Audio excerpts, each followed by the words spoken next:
पिछले एपिसोड में monkey demon ने टैन्यू को बता दिया था कि लुई और डीकन हान भी यहाँ पर आ रहे हैं, जिसके बाद टैन्यू उनको भी मारने के लिए पूरी तरह से रेडी हो गया था। इसके बाद अगले सीन में टैन्यू मंकी डीमन से कहता है कि अब तुम भी उनका सामना करने के लिए रेडी हो जाओ, लेकिन इसके पहले मैं चाहता हूँ कि तुम कुछ देर के लिए छुप जाओ और फिर वे जैसे ही यहाँ पर आएंगे हम उनके ऊपर अटैक करके उनको मार देंगे। जिसके बाद हम देखते हैं कि इसके बारे में सुनकर मंकी डीमन भी इसके लिए मान गया था और फिर वह तुरंत ही उसके पॉकेट के अंदर चला जाता है। लेकिन वही दूसरी तरफ हम देखते हैं कि सियानर की हैरानी और भी ज्यादा बढ़ती ही जा रही थी, इसीलिए वो टैन्यू से कहने लगती है कि यह मंकी डीमन तो असल में बोल सकता है। इसके अलावा इसका स्पिरिचुअल कॉन्शियसनेस भी 18,000 माइल की दूरी तक पहुंच सकता है, इसीलिए मुझे ऐसा लगता है कि यह कम से कम लेवल 5 वाला स्पिरिचुअल बीस्ट जरूर होगा। तो अब इसकी ऐसी बात सुनकर टैन्यू से कहता है कि वो असल में अभी केवल लेवल 4 में है, लेकिन फिर भी उसका स्पिरिचुअल कॉन्शियसनेस लेवल 5 के अर्ली स्टेज में पहुंच गया है। जिसके बाद हम देखते हैं कि इसके बारे में जानकर सियानर और भी ज्यादा हैरान हो गई थी और फिर वो टैन्यू से कहती है कि यह तो सच में बहुत ही ज्यादा ताकतवर है, लेकिन असल में मेरे लिए सबसे बड़ी हैरानी की बात यह है कि वो तुम्हें अपना मास्टर कहता है, जबकि तुम तो अभी केवल सोल रिफाइनमेंट के लेवल 8 में हो। अब इसी के बारे में बात करते हुए वो टैन्यू से पूछती है कि आखिरकार तुमने इसे अपना पालतू कैसे बना लिया।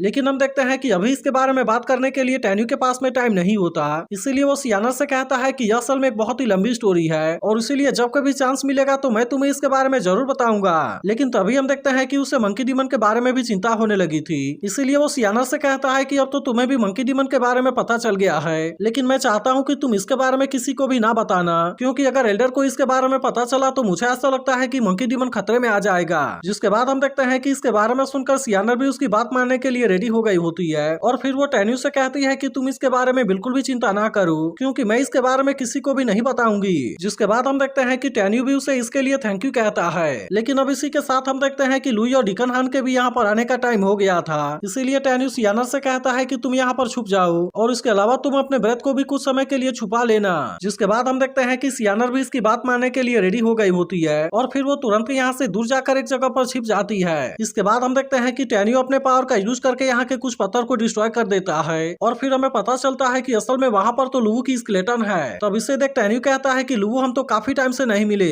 लेकिन तभी हम देखते हैं कि लुई और डीकन हान भी इसके दिए गए जेट स्लिप को फॉलो करते हुए यहाँ पर आ गए थे, इसीलिए टैन्यू भी तुरंत एक जगह पर जाकर छिप जाता है। वहीं दूसरी तरफ हम देखते हैं कि अब लुई और डीकन हान भी यहाँ पर आ गए थे, लेकिन यहाँ पर वे अपने सामने स्केलेटन को देखते ही पूरी तरह से हैरान हो गए थे और लुई फिर डरते हुए कहता है कि कहीं ये मेरे बेटे का ही स्केलेटन तो नहीं है। तब इसकी ऐसी बात सुनकर डीकन हान उससे कहता है कि अभी आप इसके बारे में बिल्कुल भी चिंता ना करिए, क्योंकि मैं अपने पावर का यूज करके इसके बारे में बहुत ही आसानी से पता लगा लूंगा। वहीं दूसरी तरफ हम देखते हैं कि टैन्यू एक चट्टान के पीछे छुपा होता है और वहीं से वो चुपचाप इनके सारे हरकतों के ऊपर नजर रख रहा था। वहीं दूसरी तरफ हम देखते हैं कि अब डीकन हान भी स्केलेटन के बारे में पता लगाने के लिए रेडी हो गया होता है, इसीलिए वो तुरंत इसके ऊपर अपने पावर का यूज करने लगा था और अब इस तरह से हम देखते हैं कि वो अपने पावर का यूज करके इसके फिगर को क्रिएट कर देता है। जिसके बाद हम देखते हैं कि इसे देख लुई काफी उदास हो गया था, क्योंकि उसे पता चल गया होता है कि यह तो असल में उसी के बेटे का स्केलेटन है। तभी डीकन हान लुई से कहता है कि सीनियर यह तो सच में लुवू की ही स्केलेटन है। जिसके बाद हम देखते हैं कि इसके बारे में सुनकर लुई इस बात से काफी उदास हो गया था और फिर वो अपने बेटे के स्केलेटन को ऐसे हालत में देख काफी रोने लगता है। इसके अलावा हम देखते हैं कि अब वो गुस्से में इसके किलर के बारे में भी पता लगाने के लिए रेडी हो गया था। जिसके बाद वो अपने बेटे को याद करते हुए कहता है कि तुम इसके बारे में बिल्कुल भी चिंता ना करो,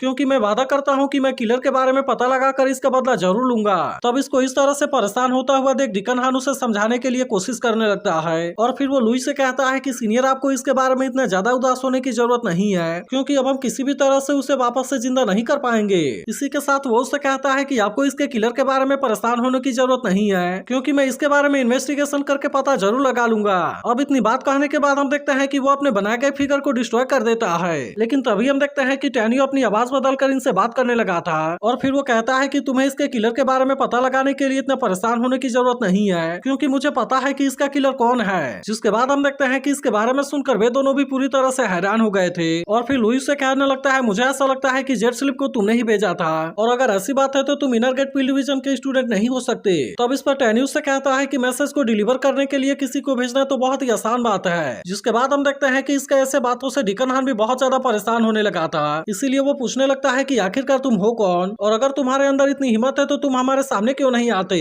लेकिन अब इसकी ऐसी बात सुनकर टैन्यू इसके ऊपर गुस्सा होने का नाटक करने लगा था और फिर इनसे कहता है कि तुम तो मेरे आइडेंटिटी के बारे में जानने के लिए भी काबिल नहीं हो। जिसके बाद हम देखते हैं कि ऐसी बात सुनकर डीकन हान की भी हालत खराब होने लगती है और फिर वो सोचने लगता है कि कहीं वो कोई हाई लेवल वाला सीनियर तो नहीं है। लेकिन तभी हम देखते हैं कि लुई ने अब इसके सामने अपना सिर झुकाने का डिसाइड कर लिया था और फिर वो कहने लगता है कि आखिरकार मेरे बेटे का किलर कौन है, प्लीज आप मुझे इसके बारे में जल्दी से बता दीजिए। तो अब इस पर टैन्यू से कहता है कि तुम तो इसके लिए मेरे सामने भीख मांग रहे हो, लेकिन क्या तुम्हें ये भी नहीं पता कि किस तरह से भीख मांगी जाती है। जिसके बाद हम देखते हैं कि लुई अपने बेटे के किलर के बारे में जानने के लिए इसके सामने घुटने टेकने के लिए भी रेडी हो गया था, और फिर वो टैन्यू से कहने लगता है कि प्लीज आप मुझे इसके बारे में जल्दी से बता दीजिए, क्योंकि मैं अपने बेटे के किलर को किसी भी कीमत पर जिंदा नहीं छोड़ूंगा। लेकिन तभी टैन्यू से कहता है कि अभी भी तुम इसके लिए पूरी तरह से सिंसियर नहीं हो, और इसीलिए मुझे ऐसा लगता है कि अब मुझे यहाँ से चले जाना चाहिए। जिसके बाद हम देखते हैं कि ऐसी बात सुनकर लुई डिकन हान की तरफ देखने लगा था, और फिर वो उससे कहता है कि तुम भी यहाँ पर उसके सामने झुक जाओ। जिसके बाद हम देखते हैं कि ना चाहते हुए भी डिकन हान को यहाँ पर झुकना पड़ता है। जिसके बाद टैन्यू कहता है कि अब तुम किलर के बारे में जानने के लिए रेडी हो जाओ, और फिर वो डिकन हान के ऊपर अटैक करके उसके हाथ को तोड़ते हुए कहता है कि वो किलर असल में मैं ही हूँ। जिसके बाद हम देखते हैं कि इसके बारे में सुनकर लुई भी इस बात से पूरी तरह हैरान हो गया था, और फिर वो टैन्यू से कहता है कि असली कातिल तो तुम ही हो, और इसीलिए मैं अब तुम्हें किसी भी कीमत पर जिंदा नहीं छोड़ूंगा। अब इतनी बात कहने के बाद हम देखते हैं कि वो अपने पावर का यूज करके इसके ऊपर अटैक करने आ गया था, लेकिन तभी टैन्यू मंकी डीमन से कहता है कि तुम इसका सामना करने के लिए रेडी हो जाओ। जिसके बाद हम देखते हैं कि इसके बारे में सुनकर मंकी डीमन भी तुरंत इसके सामने आ जाता है, और फिर मंकी डीमन तुरंत इसके ऊपर अटैक करके उसे नीचे गिरा देता है। लेकिन इसके बाद हम देखते हैं कि मंकी डीमन भी इनके ऊपर गुस्सा होने लगा था, और फिर इनसे कहता है तुम्हें क्या लगता है कि तुम मेरे मास्टर को इतने आसानी से मार पाओगे। जिसके बाद हम देखते हैं कि इसके ऐसे पावर को देख वे दोनों टैन्यू के सामने अपने जान की भीख मांगने लगे थे, और लुई टैन्यू से कहने लगता है कि तुम मुझे इसके लिए माफ कर देना, क्योंकि मैं तो इसके बारे में पूरी तरह से गलत था। वहीं उधर डिकन हान भी टैन्यू से कहने लगता है कि हम इसके बारे में डिस्कस कर लेंगे, और इसीलिए मैं चाहता हूँ कि तुम अभी हमें यहाँ से जाने दो। लेकिन हम देखते हैं कि टैन्यू इनको इतने आसानी से यहाँ से जिंदा बचकर वापस नहीं जाने देना चाहता था, इसीलिए वो डिकन हान से कहने लगता है कि तुमने उस समय सेक्टर के रूल के साथ में खिलवाड़ किया,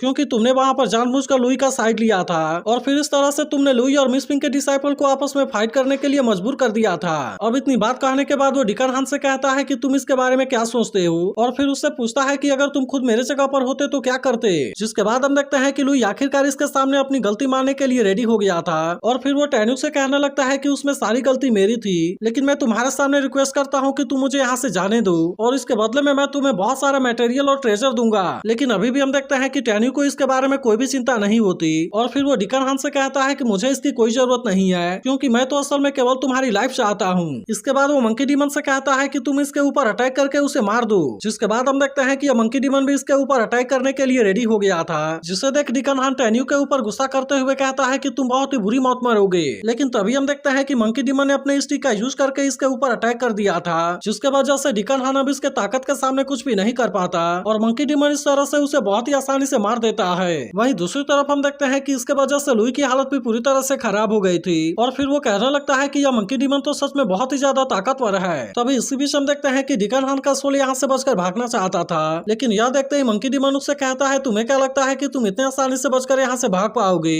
और अब इतनी बात कहने के तुरंत बाद वो अपने स्टिक का यूज करके उसे मार देता है। वहीं दूसरी तरफ हम देखते हैं कि अब इस बात से लुई काफी घबरा गया था, जिससे देख टैन्यू से कहने लगता है कि डिकन हान का काम तो तमाम हो गया, और अब इसीलिए अगली बारी तुम्हारी है। तो अगर एक्सप्लेनेशन अच्छी लगी हो तो वीडियो को लाइक और इस पर एक कमेंट करके जरूर बताना। लेकिन अगर आपने इसके पिछले एपिसोड को मिस कर दिया हो तो लेफ्ट वाली वीडियो जरूर देख लेना।